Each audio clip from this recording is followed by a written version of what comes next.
On today's episode of Phinside The NFL, reports are leaking out courtesy of Jeff Darlington that the Miami Dolphins are currently not offering market value to Tua Tagovailoa, and optimism on whether a deal will get done before training camp is fading for him. We'll talk about all that. It's going to be a lot of Tua talk today. We're going to talk a little Malik Washington, a little Jaelan Phillips. We've got a lot to talk about. It's getting serious. Smash the like button, subscribe if you're new. Let's get into this.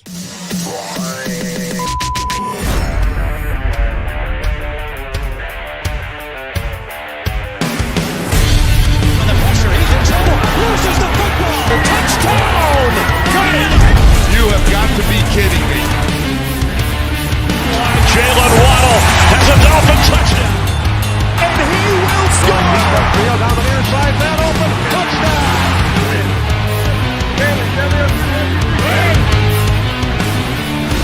The run from Tua Tagovailoa. Touchdown! He's going deep. It's going to be a touchdown again.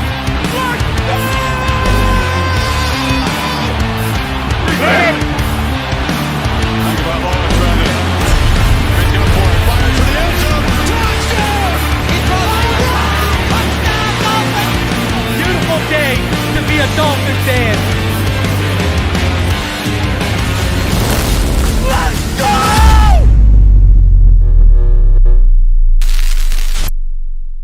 What is good, Fin Nation? What's good? It's your boy Reason. We're back here for another one. Man, you gotta love South Florida sports, huh? Every time you guys get something good, something comes up right behind it to bring y'all right back down. Congratulations to all you real Florida Panthers fans. I'm not going to talk about the bandwagon people who were out here not even watching hockey last year. I ain't showing all y'all no love, all right? The real Florida Panthers fans that have been around, since the Rat was basically, the inception of the Rat. If you remember, that was the year where y'all beat the Pittsburgh Penguins in the Eastern Conference Finals with John Van Beesbrook between the pipes and such. So for all of you that actually been around, enjoy it. And I told y'all yesterday, the Florida Panthers needed to score the first goal of the game. They did. And look what they did. You see how they started playing the trap in the third when they got up 2-1? Exactly what I said you needed to do. Get the lead and fall into the trap. And they played the trap. And yeah, the onslaught was coming, but Bob stood on his head. So shout out to the Panthers and Panthers fans for your championship. Now let's bring another one home to South Florida. But man, we got to get things taken care of before we do that, huh? Now, go subscribe to the Sideline T podcast. Let's get them to 1K. They have Kyle Krabs coming up this weekend, and another guest will be joining them the week after. So they got a lot of content coming your way. Speaking of, tomorrow night, 8 p.m., part 1 of the Miami Dolphins content creator super panel that all of you voted on. Tomorrow night, I will be live with Richmond Ball Game, who were both highly voted on, as well as Alain Poupar, who was highly voted on, and Dudley Durong, who was the top vote getter. We'll be live tomorrow, and we'll sure have a lot to talk about, and that's going to be a fun one. And then on Thursday at 8 p.m., part 2 of that will come through as Omar Kelly, who was also a top 3 vote getter. He'll be live with me, as well as Kyle Krabs, as well as Alf from 3 Yards Per Carry, and Neil Driscoll. So we got some good panels coming your way the next 2 nights. You are not going to want to miss. And man, those are going to be something. Those are going to be something to keep an eye on. All right.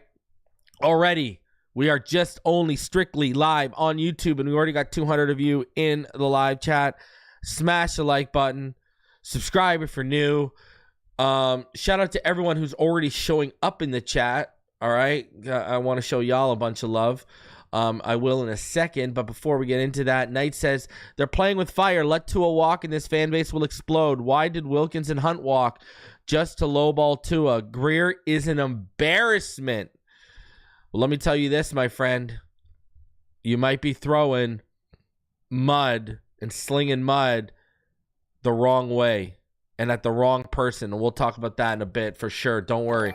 Lemony Crawdad says maybe it's time to start thinking about crowdfunding to his contract. Reason, can you send this along to Grier to add to the offer? Again, Grier's not the one you got to send the money to. We'll talk about it. Shout out to Sean Heller for donating 5 memberships. Appreciate you, Sean.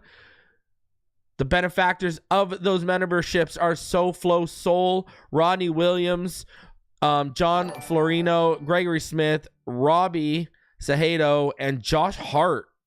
Oh, sorry. No, Josh Hart's just putting Marino emojis in the chat. I apologize. Shout out to him. But I want to go through, as usual, I want to shout out all of you who are in the chat, who are active, who are showing love right now. Appreciate each and every one of you for rolling through. From Cosmic Raccoon to OG Barry, Samuel Rosa, Scotty, Brother O'Neill, Cosmic, I hope Daddy Dean's doing good as well. Aladino, Robert Thomason, Josh Miller, JJ Tucker, JBands561, again, Robbie.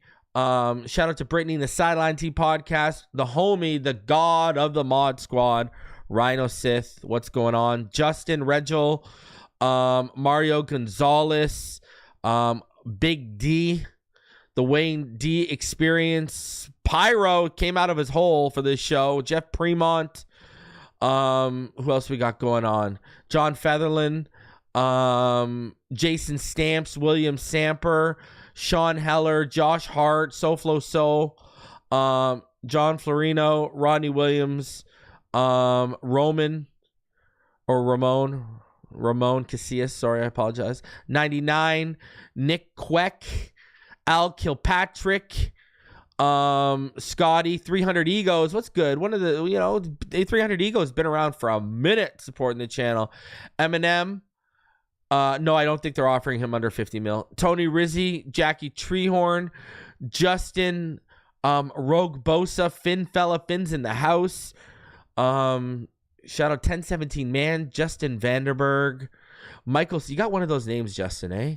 Justin Vanderberg, Mr. Vanderberg. If anyone watches Seinfeld, you get that. Michael Simmons, BX, Jeff Stoudemire, Robert Carrillo, Kevin Neves, BX again, Dolphin Man, Jared. What's going on? Michael Johnson, man, Tony T, Scott. We got all y'all up in here. What's up, Pyro? How you doing? Chris Smith, Alu, how you doing? Believes Miami and Dallas trying to make a QB deal. I don't think so on that. Jennifer Forbush, what's going on? Chris Smith, Clarence Austin, Brother O'Neill, Philemon Aragon. Reason I'm here. Now you can start. Yeah, there you go. Michael McCain, Scorpion King 271, Ghetto EG, Darth Logan, Robert Thomason. Man, you all showing up. Already 250 of you on YouTube in the live chat. Shout out to all of you for coming through. I appreciate you again. Shout out to the donations already. Shout out to Sean Heller for adding some members to the community. If you are a member of the community, go over, check the community tab. I'm going to be having a 3 Takes episode coming soon too. Kevin McLaughlin, hello from Ireland. What's going on? Tom Santinello, but hello all the way from Ireland, huh? Appreciate it. KF, what's going on? Hit that like button. The homie Austin is foxing around in the live chat. Stingray Johnny's slot card tips and tricks. There you go. Stingray Johnny's slot card tips and tricks. Okay. Danny F says this is such a Dolphins move. Oh, we're going to talk about it. Don't worry. We're going to talk about it for sure. Dana Bruce, what's going on? Top of the morning. Top of the afternoon to you. Liam. It's been yo, Liam, what's going on, sir? Still over in Korea? How you doing, fam? Liam is a Chicago Bear fan that is a Tua fan. So shout out to Liam. He's in the chat. It's been a minute. I haven't seen you in a while. Hope you're doing good, sir. Man, y'all coming out today. Over 250 already. Rogue Bosa. If you haven't had a chance, go check the video yesterday about Connor Williams and everything that went on with that. You know, it's looking like Connor Williams and Emmanuel are not going to return to the Miami Dolphins. So we discussed that pretty in depth. All right. Okay, Christmas says, which one of us is going to call Grier and tell him his car is on bricks in the backyard? Tony Fentress, how you doing, sir? Oh, Liam's back in American Samoa, so bye-bye Korea. Man, enjoy. All right, let's do this. Let's get in it. Without further ado, it broke not too long ago.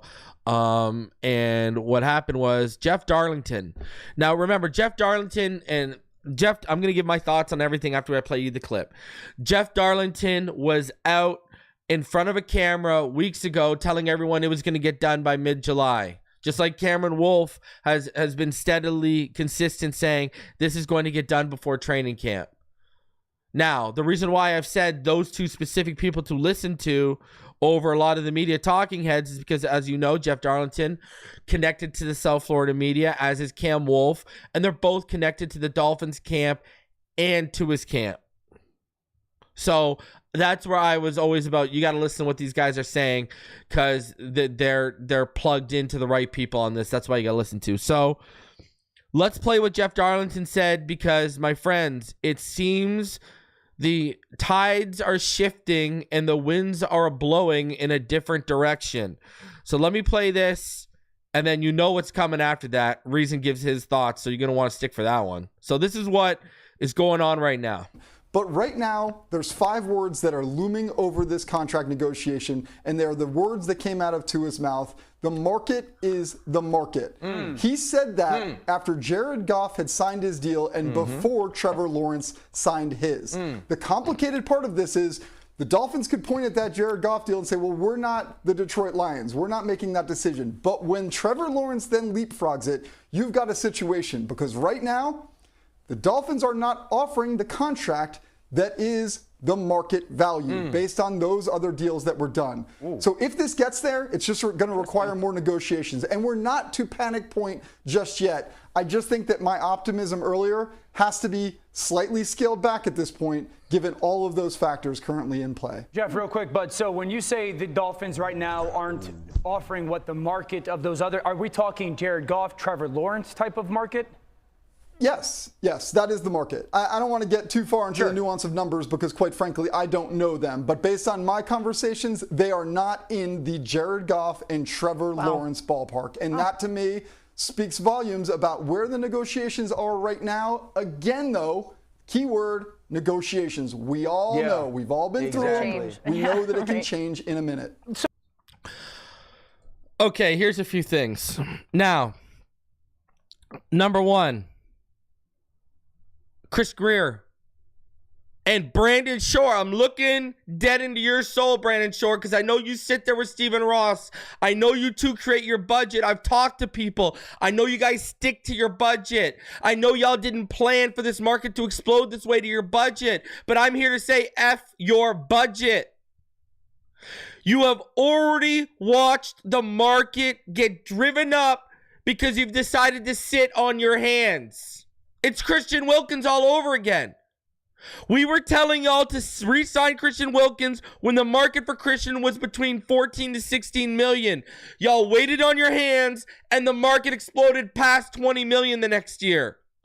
Now you have a guy who's been in back-to-back MVP conversations the last 2 years, injuries the first year, and then a loss to the Ravens. And then the Bills took him out of that MVP conversation and took us out of that number 1 AFC seed.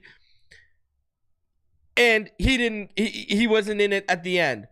But he's been in the MVP conversation for lengthy times in back-to-back years. The natural next step is that he finishes that.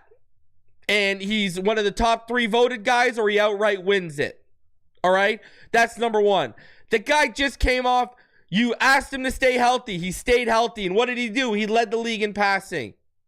He put up with all the BS from the Deshaun Watson stuff, everything, the Flores stuff, all of that. He stuck around, was a good support, believed in the coaching change, listened to the coach.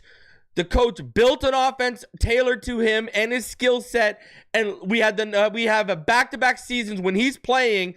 He's top 5 in every major statistical category, and we have the number 1 passing offense. But y'all want to sit here on your hands again with another player. This isn't even just a Tua thing. Y'all did it with Christian Wilkins. Y'all still haven't learned.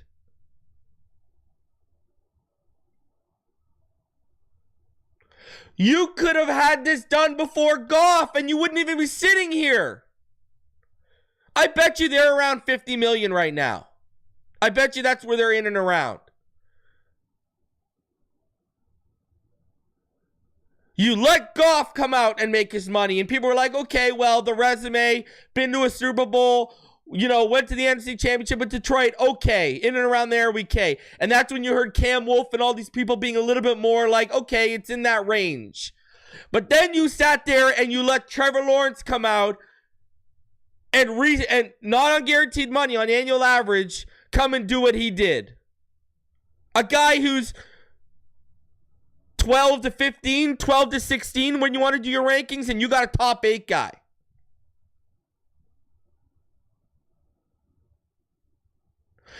Now the issue you're running into is this. At 55 million, okay, on the current cap right now, that's about 21.5% of the cap. But that's not how it works, right? We're going to gain another 30 million next year in the offseason in the salary cap minimum. All right, go check out Brittany's post about how Taylor Swift has brought in money for the NFL. That's a good one too. So the cap's supposed to go up to about 285 next year. All right? And I'm taking the annual average. If you sign it for 55 million right now and that cap goes up to 285 like it's expected, that's only 19.3% of the cap in year one when that contract actually hits. And then you can move money around and you can lower that even further. But let's say you don't. Let's say year two, it goes up another 30 million to 315 million like it's projected. Now you're at about 17.5% of the cap at 55. Then, let's say in year 3 of his new contract, it goes up another 30 million. It's expected to go 30 million minimum each of the next 3 years, so 90 million. So it gets up to 345. Now at 55 million, on a 345 cap, you're talking about 15.9% of the cap. It goes back to what Jennifer said on Dolphins After Dark. This is only going to get more cap friendly as years go by. What's the holdup here? Listen, Tua said it himself. I'll tell you one thing. The market is the market. If we didn't have a market, then none of that would matter. It'd just be an organizational thing, Didn't matter if that guy got paid that because it's up to the organization. So that's what I would say. The market is the market. So what are you going to do? Are you going to sit here now and because the word on the street is, people, this is the word, that Jordan Love's contract is probably going to get done by Tua Tagovailoa. Mina Kimes has talked about it, and other people are starting to talk about this. They're progressing. It's getting actively close. You're going to let Jordan Love, who has less of a resume as an NFL starter, now come out and drive the price up even further. I've talked about this guy for so long. Grier and Shore, their lack of getting out ahead of contracts. See, here's the thing. And pardon my French. Your fucking job is to project not only the salary cap, but the trajectory of these players' growth and development, no matter what the position. Why do you have a scouting department? Why do you sit there and have meetings with the coaching staff? Part of your job is to project this stuff. The only contract you got ahead of a bit was Xavier Howard, and then you still turned around and gave him new money. And that's a cornerback. That's not a franchise quarterback.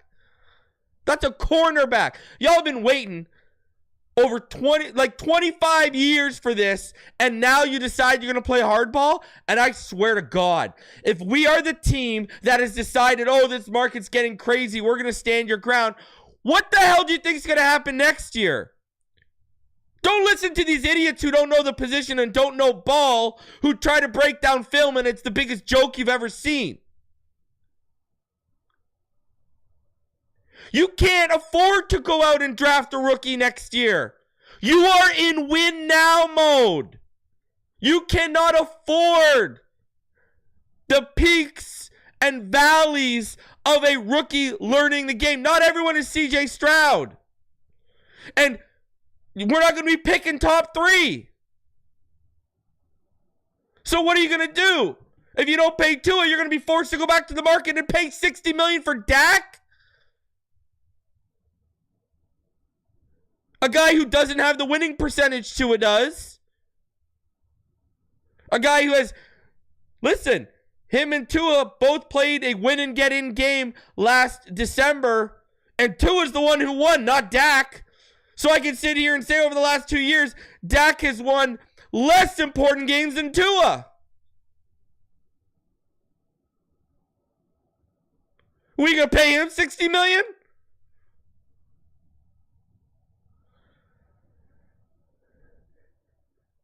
So you're gonna have to pay someone anyways, because you can't dip into the draft. You're not gonna be picking that high. And even still, what are you going after, Carson Beck? This quarterback draft doesn't blow me away. This quarterback class coming up does not blow me away.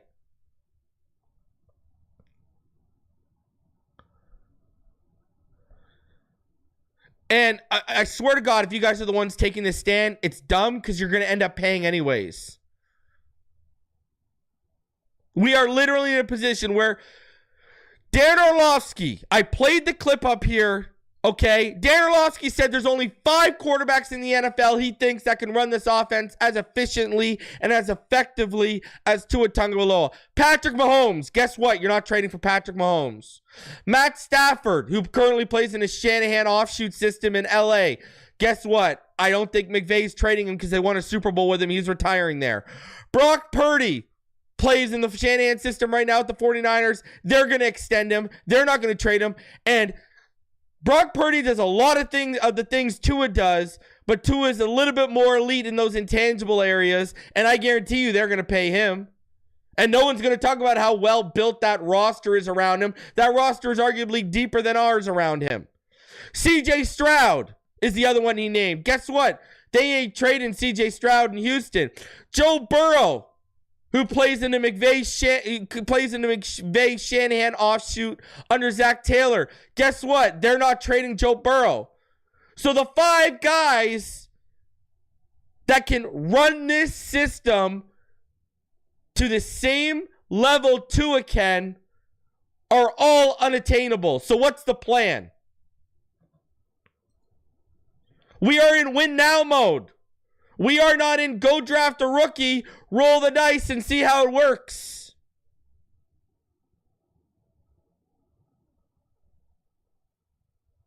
And again, your lack of willing to commit right now is just going to cost you more money against the cap down the road. I just went over the numbers. Year 1, when that kicks in at 55 right now, you're going to be at about 19.5%. By year 3, you're going to be down to about 15.9%. But that's at 55. If we start talking, okay, let's wait, let's sit, and now we got to pay this guy 65 because he went out and was one of the leaders in passing again in every major statistical category, and oh yeah, now we've won a playoff game. How do you think that's going to go? You're just going to give more leverage. And didn't you just learn? You said, hey, Christian, whoa. We got to see the sacks, baby. What happened? The guy went out and put out the sacks you wanted to see, and you still didn't pay him. And he went and got $27 million from the Las Vegas Raiders. And players were pissed when you did that to Wilkins, and players have vocalized publicly, and from what I've heard privately, it's not much different. They all think Tua should get paid. What kind of message does that send when the franchise quarterback keeps doing the things you ask of him, but you're not rewarding him? And then, now what? You balk at the $60-65 million next year, so you franchise tag him? So now we're 48, 50 million hard against the cap that you can't play with. Now Javon Holland, he's gone no matter what. Now Chubb is gone no matter what because you got to cut money in areas. Where if you extend them, you can play with that money.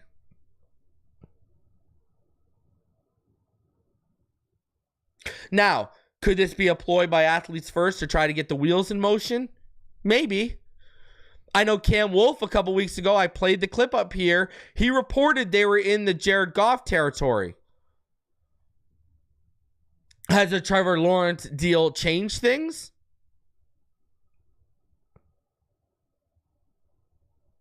And then you can't turn around and rework Tyreek's deal. What kind of message is that going to send? We all knew the priority was to get Waddle and Tua done. What kind of message is that going to send if you say, oh, well, it's not working. Pick up the phone and call Drew Rosenhaus. Let's get this figured out with Tyreek. When you've already made him the highest paid receiver at the position once before when you traded for him. You know what message that's going to send?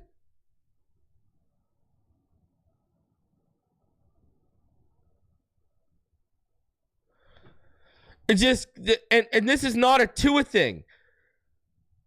The continuous sitting on their hands. I had been screaming for months and months, get ahead of Jalen Waddle. What happened? They sat here and let A.J. Brown get paid. They sat here and let Devontae Smith get paid. They let everyone and their mother get paid except Waddle, and then they had to pony up over $28 million on Waddle. When you should have known last year, after 2022, you should have known you were going to re-up him. Part of your job is to project the trajectory of these players and then get out ahead of the deals on players who are going to be good and great. So by the time those deals hit, they're team friendly and these guys are playing at an elite level. Because not every team does what y'all did with Xavier Howard. A lot of teams would say, play, buddy.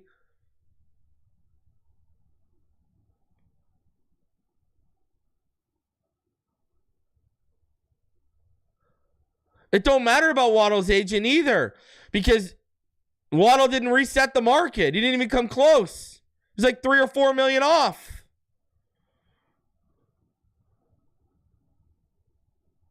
And remember, when you come to them a season before the market, you're coming to them at what that market level is at.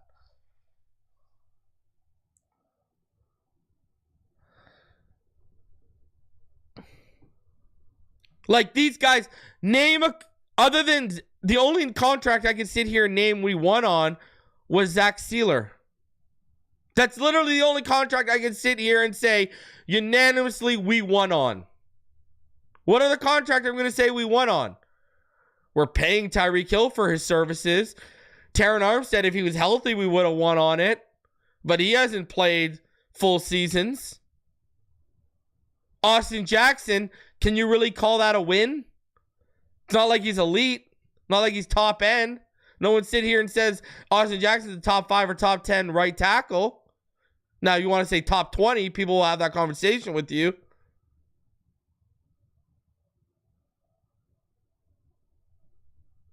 That's what I'm sitting here saying. Paid Chubb all that money, plus you traded assets for him. What contract have they won on?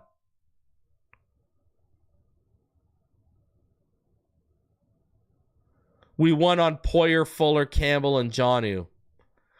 We haven't seen any one of those 4 people perform yet.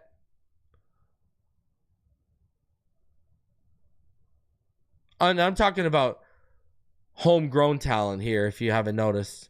I mean, Zach Sealer was homegrown. We picked him up on the cheap from a UDFA, and then we re-upped him when he left Baltimore. I'm talking about homegrown guys. What have we won on with homegrown guys? Nothing.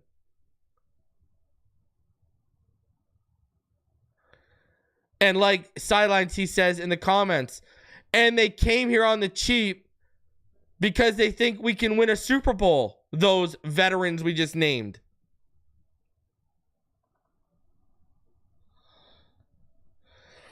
I blows my mind. Absolutely blows my mind how, and because I know people are throwing shots at Grier. It's not just Grier. I've told you this before and I'll tell you this again. I've heard Brandon Shore has more power than Chris Grier in that building. Him and Stephen Ross set a budget 3-4 years out and they stick to that budget.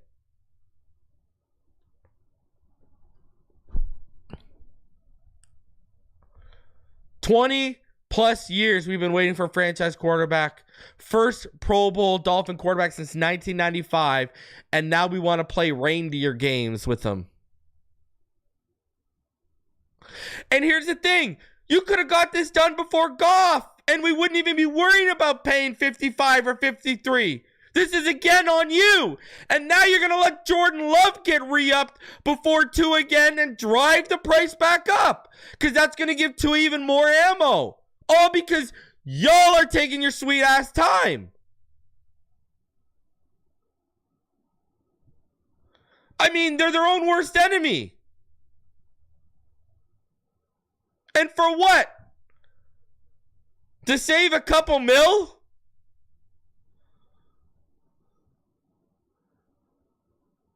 You've built this team around him. This is the best roster you've constructed. We are smack dab in the middle of a Super Bowl window. And you're, let's fuck around. Yeah, let's play some games. Like I said, if you don't want to sign him, you're either going to go pay Dak all this money, who Tua beat him head to head. Both teams win last year in December. Either one clinches and Tua beat him head to head. So he's lost more than Tua. He ain't a playoff winner. Or you're going to roll the dice on a quarterback class you're probably not going to be the range to pick for. So you're going to have to give up a whole bunch of future assets to even move up and have a chance at one of the top guys. And then that top guy is nowhere near as acclimated to this team, to this offense, or to the speed of the NFL. So you're going to have peaks and valleys with a rookie when you're in the middle of a super. That sounds pretty irresponsible if you ask me.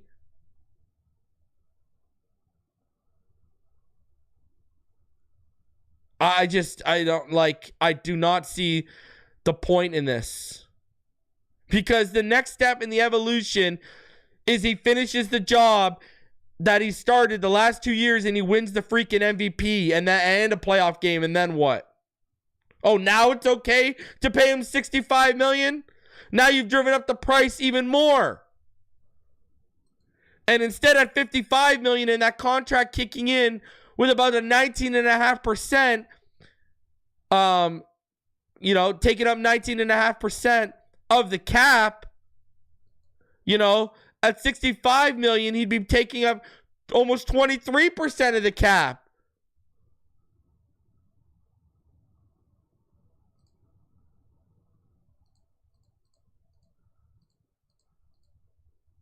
Like, even at $60 million, right? That cap goes up $30 million. He's taking up 21.1% of the cap. Whereas, again, if you pay him 55, right, and the cap goes up $30 million, you're paying about him 19.3% of the cap. So there's even almost a 3% difference there.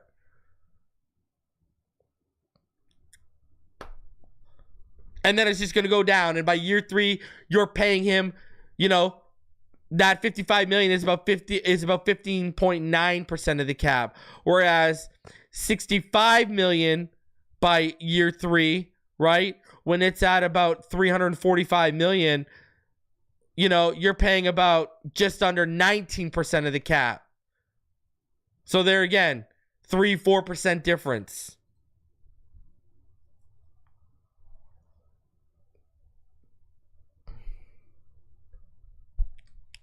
This team, man. You can get any deal done with Drew Rosenhaus, but with athletes first, you guys, and why do I have faith you guys are going to get this done with Javon Holland? Hell, how do I have faith y'all are going to work it out with David Long?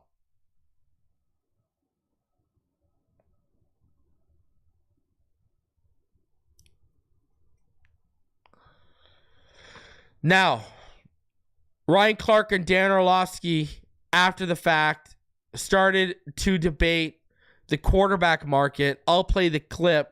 This is what they said. Entire TV career, I want everybody to get that bread. Of course. I want everybody to get paid.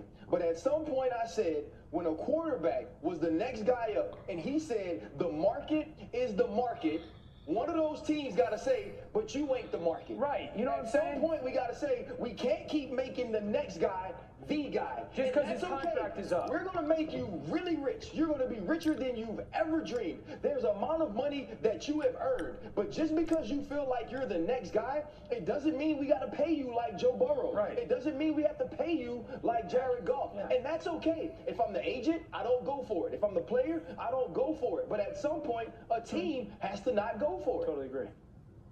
Okay, and by the way, to Ryan's point here, this is not saying anything bad about what the Dolphins are doing. No. But I had a conversation with Brian Gutekunst, the Packers GM, earlier this offseason when I got the clear sense that he understood exactly what the market is and what the market was going to be. And this is before Jared Goff and Trevor Lawrence got their deals done. And we are talking about similar type numbers. I do believe Jordan Love's deal gets done before Tua's deal gets done, and that will only further complicate the situation for Tua if it gets to that point. You brought up something really important. He led the league in passing last year. There were times when he was so incredibly important in the entire conversation of the NFL. He was the reason why that offense was one of the hottest things we were talking about. Go ahead, Marcus.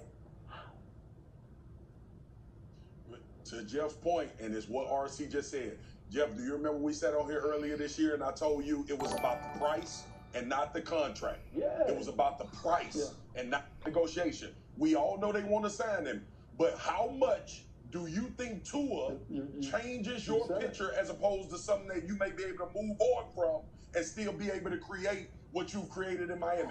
Dan, I know your mind explodes. Mike McDaniel believes they can win a championship with Tua. The market, yeah. And I don't believe it's injuries because we saw Dak Prescott almost detach his ankle and still get paid. So I don't think it's there you go. injuries, but That's a good point. I think it's what they value Tua at. Don't we think, too, Dak's watching? Because that's going to happen as well. Also, too, the people making this decision are in the building every day. Joe Burrow didn't have to convince people. They saw him every day. They knew him. These people are seeing Tua. He has to convince them still. Well, and here's the thing. We spent so much time with that Miami group, even when they were really rolling last year. Dan and I on the Monday Night Football crew that we were on, they love him there. Like That's what it seems like for sure. Tina Turner said. What's love got to do with it? They'll tell you they love you until you This what I know, because I know we got to go. They'll compliment you to the poor house. Okay. This is what I know, because They'll I know we got to compliment go. you to the poor house. There's not 5 dudes in the league at that position that can run this offense the way that young man does. I don't care who they are. I agree. And, right, Dan Orlovsky's already named the 5 guys he thinks that can run that offense. Mahomes, Stafford, and Purdy, who are both in Shanahan systems. CJ Stroud, who's in a Shanahan system, right? The offensive coordinator in Houston was a quarterback coach in San Fran. And Joe Burrow, Zach Taylor runs an offshoot McVay Shanahan system because he's from that tree. 4 of the 5 guys he thinks Stafford, Purdy, Stroud, and Burrow that can run that offense are currently in offshoots of the Shanahan offense, and Mahomes is arguably the greatest passer we've ever seen. And the thought that Jordan Love is going to get paid, and then that pisses me off even more when the Green Bay GM knew exactly how the market was going to go. And here's the thing with what they were saying a little bit. Then the stand should have started with Trevor Lawrence. That's the problem. The stand should have started with Trevor Lawrence. Everyone and their mother knew Trevor Lawrence should not have got the numbers he got. None of us are balking at the guaranteed money, the real guaranteed money, but that chance at $200 million and that chance at $55 million annual average per year if he hits certain escalators, that's where we're all like, bro, why would you even put him in that range? And now Jordan Love? What if Jordan Love comes in at 56, 57 with much more guaranteed money in terms of real guaranteed money? Now what are you dealing with?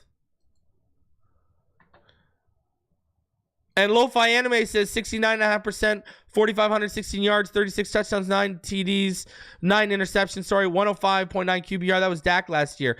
In the NFC, bro. In the NFC. All right? Do you know what the numbers Tua would be putting up in the NFC East? Context matters here, brother. That NFC isn't the AFC. The AFC is the beast right now and the hardest conference to get through. And we are in one of the hardest divisions in football. Let me see Dak in the AFC.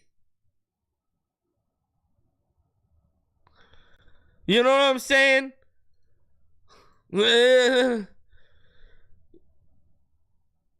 Tony says, frankly, I'm dumbfounded at how they treat their players on this team. Then you got guys like Omar declaring the 13th best quarterback in the NFL. Now he's like 8. He's like 8.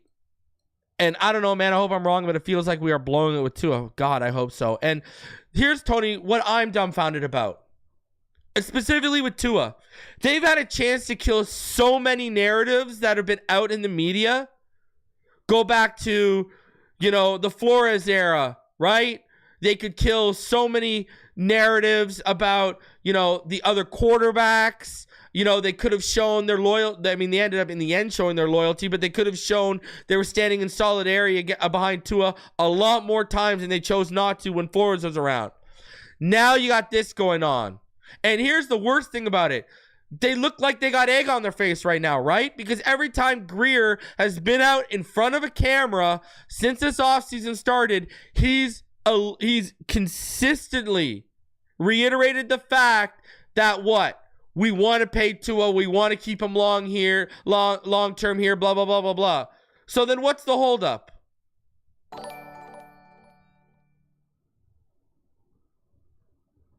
The problem is Trevor Lawrence screwed everything up. But that's your own damn fault.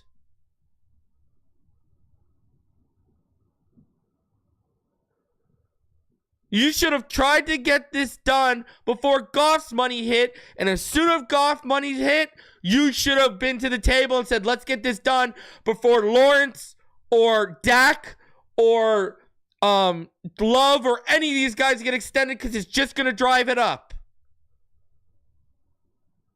But you continue to sit on your hands. You did it with Christian Wilkins. You could have re-upped him 2 years ago when the market was 14 to 16 million. And then you sat around for one off season and it went up and his asking price went up to over 20 million. Then you sat on your hands again. You asked him to do everything, to show you sacks, to show better ability as a pass rusher. He did that. And then you didn't want to pay what the market dictated. You asked Tua to be healthy. Tua stayed healthy, worked on his body, led the league in passing. Sure, didn't get that evasive first playoff win. But that's clearly the next step in the evolution of this team and of this offense. And now what? He's going to bring that home, and he's going to win it, be in the MVP voting. He's going to finish that job off because he's been in the MVP conversation for 2 years. And now what? He comes to the table, asks for 60, 65, and you're going to say, well, I don't know. Like, what are we saying here? For a couple million? When again, I've already gone over the numbers of what 55 million will look like against the cap when that contract hits after his 5th year and all the way to his 3rd year. You're talking about first year that hits, it's 19.3%. By year 3, it's 15.9%. And in those 3 years, you can play with that money and create more cap space. What are we saying here?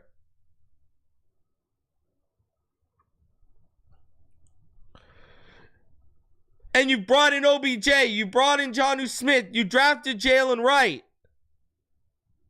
You brought this guy more weapons. You are asking for him to flirt with 5,000 and 35 plus touchdowns. And then what are you going to say? Y'all have been getting warning signs the last 2 years with not only him being in the MVP conversation while he's been healthy, and us being in the running for the number 1 seed in the AFC last year.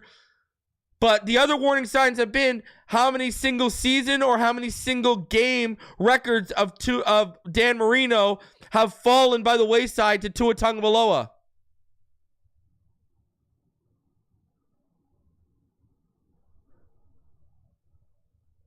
Neil sat up here and told all y'all on Sunday, if Tua flirts with over 4,500 yards for like another 12 years, he's going to break Dan Marino's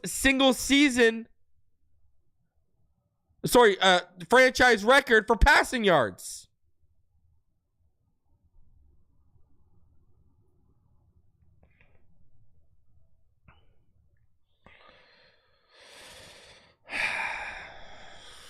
Unbelievable. And you had people out here trying to tell you, oh, the deal's going to get done this week. Oh, no. And I was always saying, hey, we got to wait. Listen to what the good people are saying. And now when you see a guy who sat up there and Jeff Darlington told all you would be done by mid-July, now saying he's reining it in.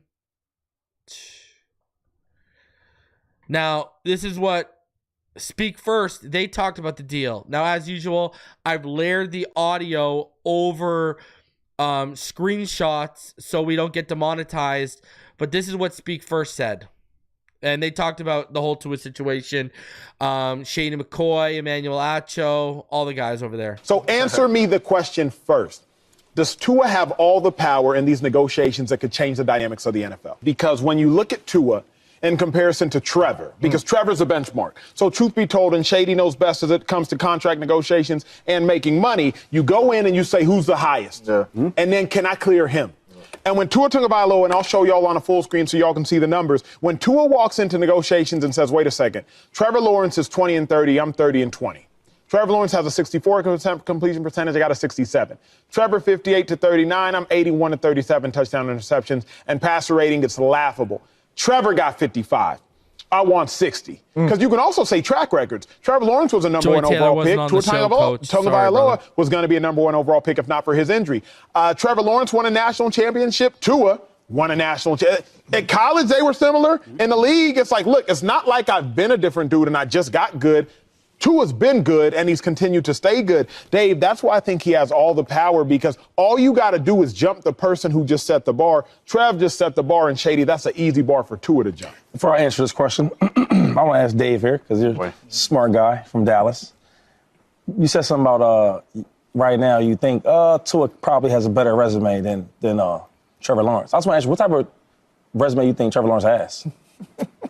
Well, I mean, he has a $55 million resume. Yeah. That's easy to answer because he signed the deal. Well, we're talking about football. We're not talking about money. We're talking about football. You think he's talking to so far in his career, you think he's pretty good, average? I think he's above average. I would put Trevor. I would put Trevor on the fringe of the top 10, wherever you want to put him, somewhere between like 8 and 12. Sounds like he's successful. And I would say something similar about Tua.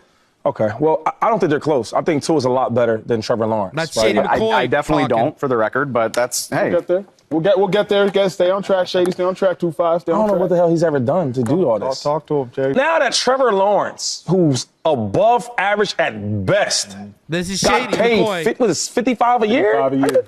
Yeah. Yes, Tua should get the most money, right? Because now when you take out Joe Burrow, you're going to take out Patrick Mahomes, take all these guys out, take Lamar and all these other dudes, and now you're just looking at Trevor? If I'm his agent, oh, my God, listen, I'm not doing nothing until we get more money than Trevor Lawrence. And he's going to ask me, well, why is that, Mr. McCoy, the agent? Well, my guy's a lot better, does everything better in every way as a quarterback. Yeah. Simple as that. It wouldn't be a long conversation. Yeah. I'll take my briefcase, right? I have my phone. Let me know what y'all want to do. You got my number, holla at me. And that's why I say Tua has all the power. All the power. When I look at a player that I want to say has all the power, number one, I look at the guy with the top money, right? Once I look at the guy with the top money, I say, is my stats similar to him or better than him? Because I'm asking for that top dollar. And then I look at who's behind him. So if it's a quarterback that's up for a contract and I'm like, ooh, but they got young buddy behind him. He could play. Other than and Dave they drafted him here. Who behind him? Mike White? Skylar Thompson? These ain't no real, starting quarterbacks in the NFL that you want to plug in. So now I'm going to say, okay, I ain't going to pay Tua. I'm going to try to reach in the draft. But you drafted Tua in the first round.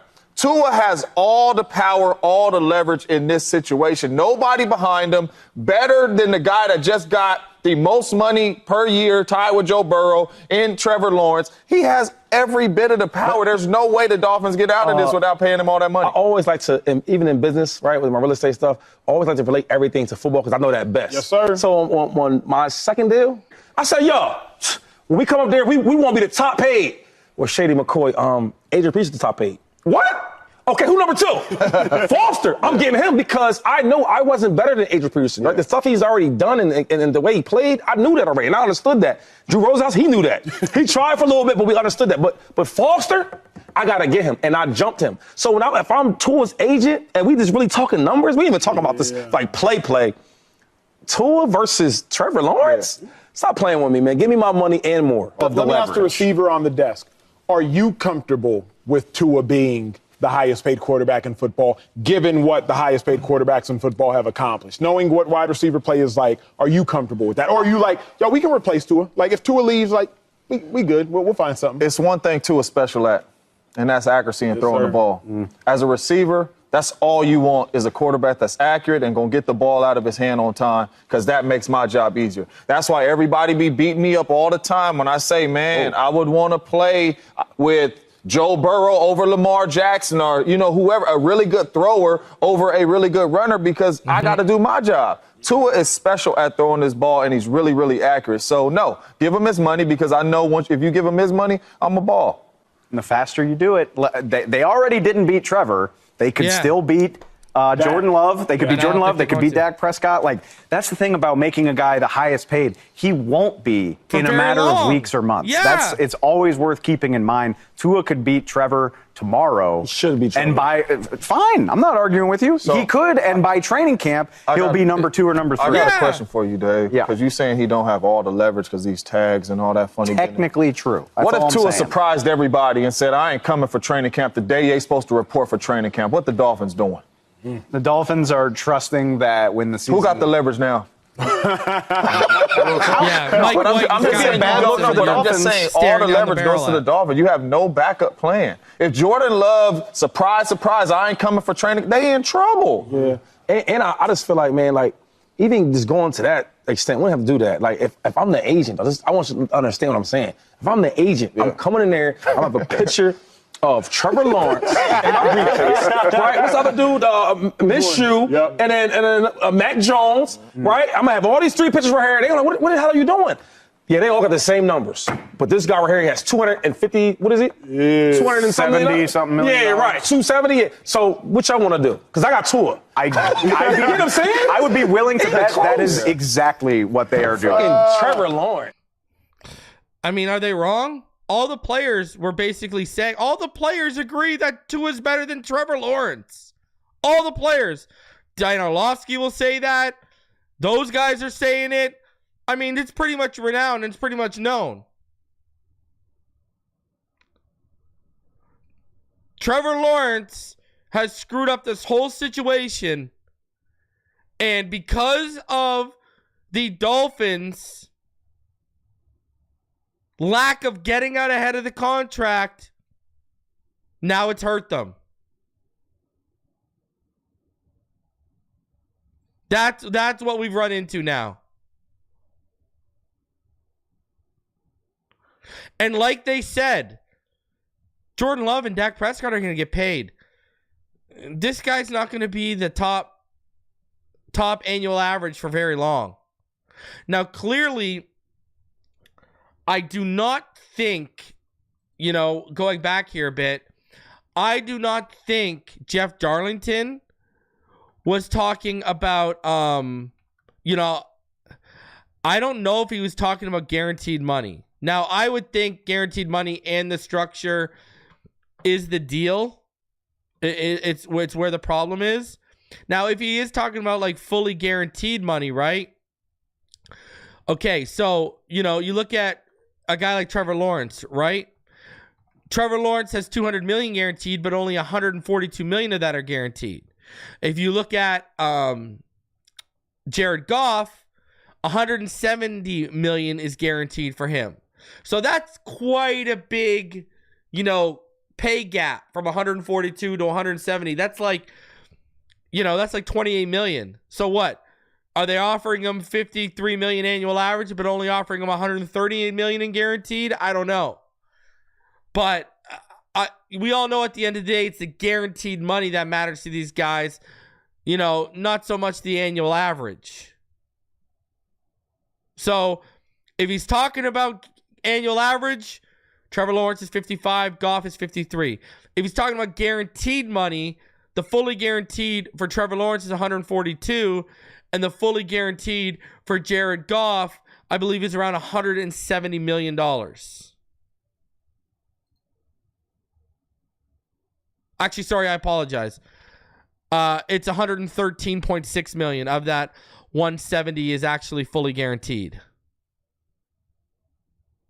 I apologize. So Trevor Lawrence has 200 guaranteed, but 142 of that is real guaranteed money. Jared Goff has 170 full guaranteed, and 113.6 million is actual real of the guaranteed money.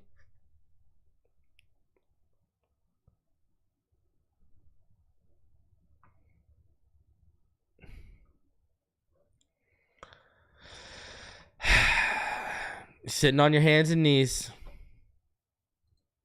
Now, when you look at, like, break down that guaranteed, right? Jared Goff, if 113.6 over the 4 years, right? It's because that's how long his new deal was, right? That's about 28.4 in guaranteed money, 28.4 million in guaranteed money per year. If you look at Trevor Lawrence, 142, and it's divided over 5, it's the same. It's about 28.42 million. They both came in at about 28.42 million per year in real guaranteed money. Now, are we in the 25 million range of real guaranteed money? I don't know. But if you're talking about real guaranteed money, they're in the 28.4 range. Obviously, when you get into the Joe Burrow contract, right, and what he's doing, it's much more than that, right? Joe Burrow and his deal, it's more than that. So, it's a little bit more. It's not much more, right? 146.5 million is what was guaranteed. So if you do the math over 5 years, that's 29.3 million. So it's about $1 million more. So if we're talking about guaranteed money, Goff and Lawrence are in the 28.4 a year range over their deal. Burrow's in the 29.3 million range. Where are they at? 25, 26? I don't know. Because the guaranteed money is what matters at the end of the day. Got to get this done, man. You got to get this done. It is what it is. So I'm interested to see what Cam Wolf and a few others say on this, right? That we know are plugged into the situation. I'm very interested to see what they come through and they say.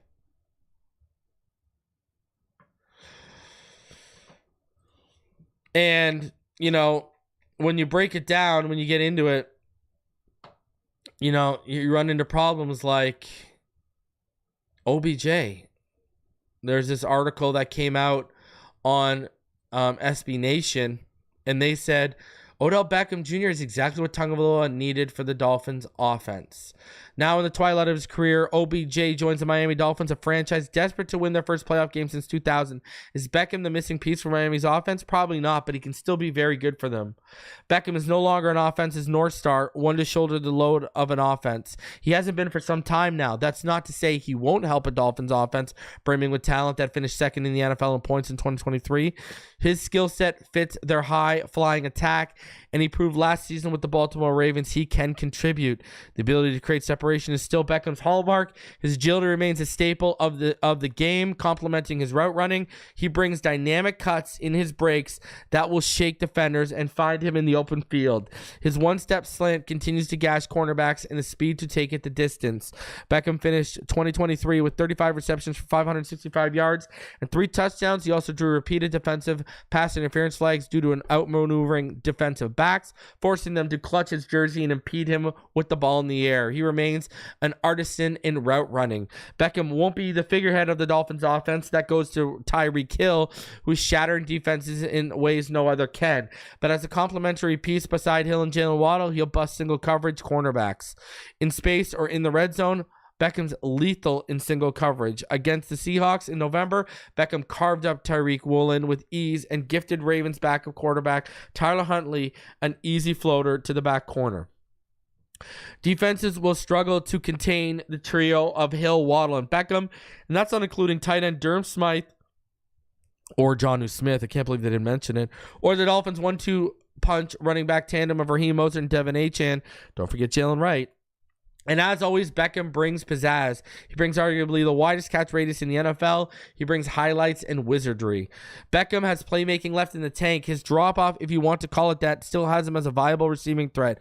In an offense where Beckham is giving easier matchups due to outstanding playmakers surrounding him, there's a likelihood he'll flourish. The third receiver for the Miami Dolphins last season was Braxton Berrios, who went 27 receptions for 238 yards and a single touchdown. It's not hard to imagine OBJ eclipsing those numbers in 2024, even with Berrios still on the roster. Of course, because here's the problem for that OBJ had last year. All right? This is the problem he had. The problem he had was he didn't have a good passing quarterback. That's it. I mean, you guys literally just heard James Jones, right? You just heard him talk about on Speak First how he preferred accurate and passing quarterbacks to play with as opposed to mobile running quarterbacks. Why? Because they get you the ball. They let you make plays. And OBJ has that again. That's it. He has it again.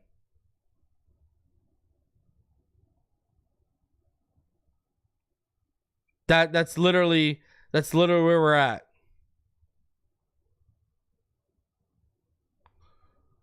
So I don't know. And if you haven't had a chance, check this out. Check this out. All right? I want you to go peep it.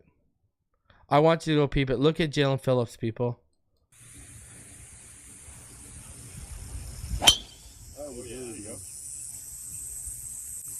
Jaelan Phillips out here finishing his first 18 holes since he got hurt. Is Jaelan Phillips going to be healthy for the season? Man, I hope so.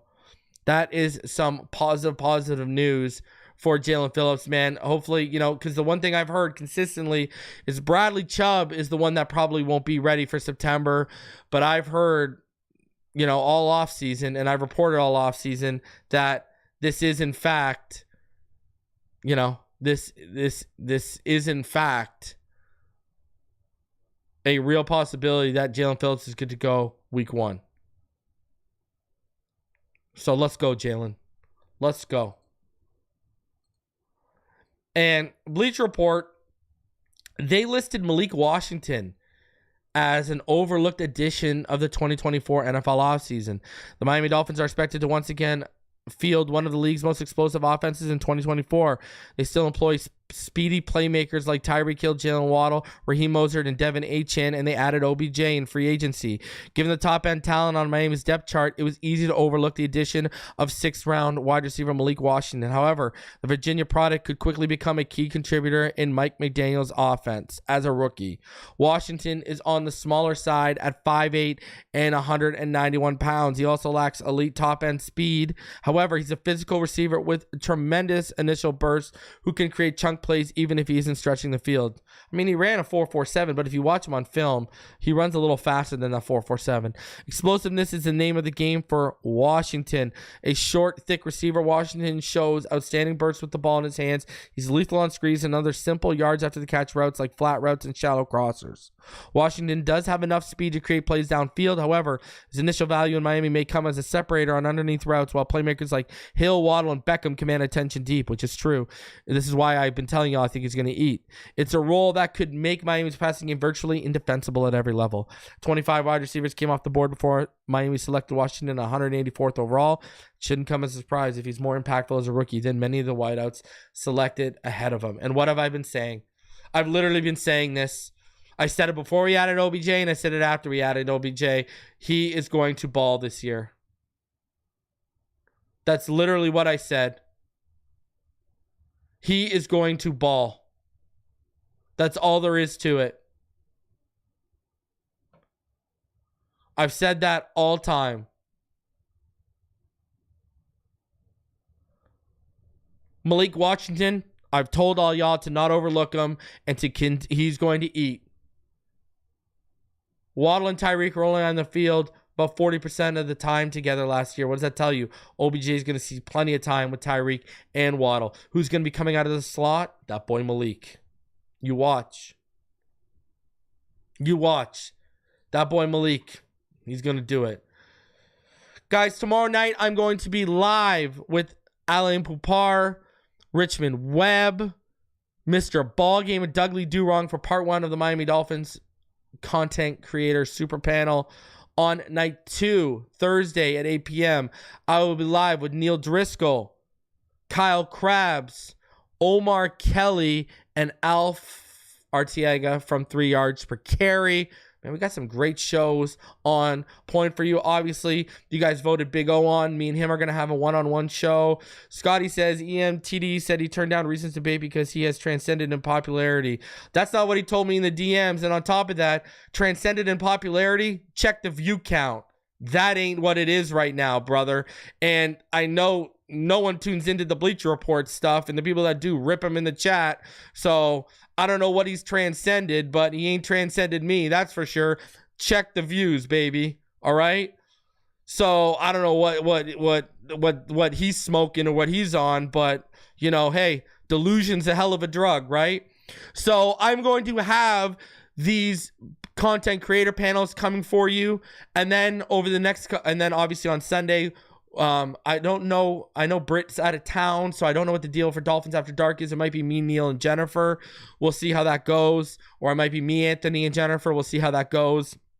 I'll have something for you guys. Either way. All right. And, beyond that, we're going to get into my offensive, defensive, and special teams previews for training camp.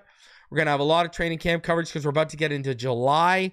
And I'm going to be with those shows. I'm going to be giving some prospect profiles.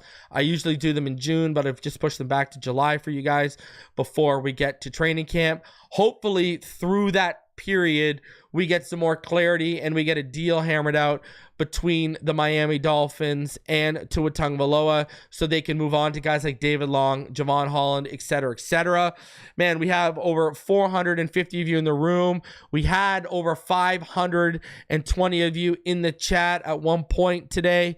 So I appreciate all of you coming through on a Tuesday. Listen, I know it's not the news we want to be hearing right now, especially when people who were so certain and were giving us times and giving us dates, giving us timelines to follow, to track. Now that that's falling off, I get it. That's not what you want to hear. But the fact is, they're going to keep working on this. Hopefully they hammer this out. Remember, Herbert, I believe it was Herbert didn't sign his deal until the middle of July, and Burrow didn't get his until September, I believe. I believe that's when Joe Burrow got his extension signed, was in September, right? It was September 16th, right? And you look at Justin Herbert, his extension, that came in July, right? That came July That came like near the end of July, I believe. I want to say like what, July 25th? Right? So end of July, right as training camp starts, et cetera, et cetera. The interesting thing is going to be to see, what does Tua do? Does Tua hold out? Does he hold in? Because we already saw his displeasure, and we already know some of these players have been vocal supporting him. What kind of trickle effect does this send? We'll see. We'll see. Do me the favor, smash the like button, subscribe if you're new. As always, appreciate each and every one of you. I love each and every one of you for tuning in. And you already know what time it is. Fins up all day, every day. And hey, go Fins, whatever you want. So I'll see y'all in the next one. Tomorrow night, 8 p.m., me, Alan Pupar, Dudley Durong, Richmond Webb, and Mr. Ballgame at 8 p.m. And then on Thursday at 8 p.m., myself, Kyle Krabs, Omar Kelly, and of course, also Neil Driscoll and Alf Artiega. We got some good panels coming you over the next 2 nights. All right, go subscribe to the Sideline T2 while you're at it. Go show them some love, because they got Kyle Krabs coming on this weekend, and then they got another special guest next week. So a lot of content coming your way, and go show some love to the Fin Hub. Go check out their new format. All right, Fins up. I'll see y'all in the next one. Take it easy, everyone.